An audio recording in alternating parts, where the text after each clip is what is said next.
கோடியில் ஒருவர் ரஜினி. இது நாணயம் விகடனில் வெளியாயிருந்த ஒரு சுவாரஸ்யமான தகவல்.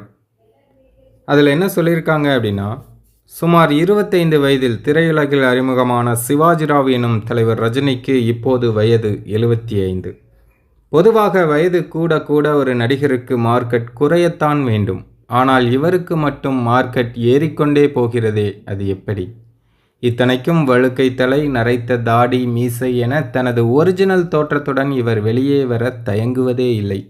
இருப்பினும் முதலிடத்தில் இவர் தொடர்ந்து இருப்பதன் சூட்சுமம் தான் என்ன? எத்தனையோ நடிகர்கள் சினிமாவில் இருக்க தலைவர் ரஜினிக்கு மட்டும் ஏன் இந்த முக்கியத்துவம்? அவர் மட்டும் எதை செய்தாலும் அது பரபரப்பாகி விடுகிறதே, அது ஏன்?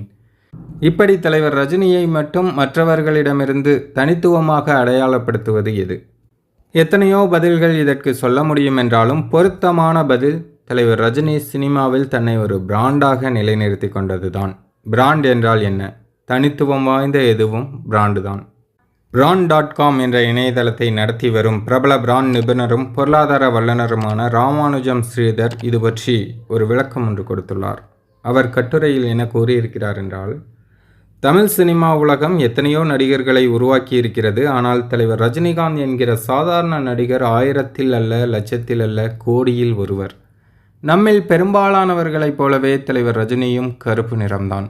ஆரம்ப காலங்களில் வில்லன் வேடங்களை மட்டுமே ஏற்று நடிக்க வேண்டிய கட்டாயம் அவருக்கு இருந்தது. அதனால் அவருக்கு நடிப்பில் நவரசங்களையும் காட்ட தெரியாது என்ற குற்றச்சாட்டு வேறு.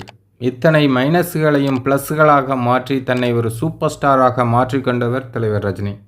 பிராண்ட் என்றால் ஒரு கான்செப்ட், நம்முடன் இரண்டர கலந்துவிட்ட ஒரு கான்செப்ட். அது ஒரு பொருளாக இருக்கலாம், நிறுவனமாக இருக்கலாம், இடமாக இருக்கலாம், நமக்கு கிடைக்கும் சேவையாக இருக்கலாம், ஏன் ஒரு மனிதராக கூட இருக்கலாம்.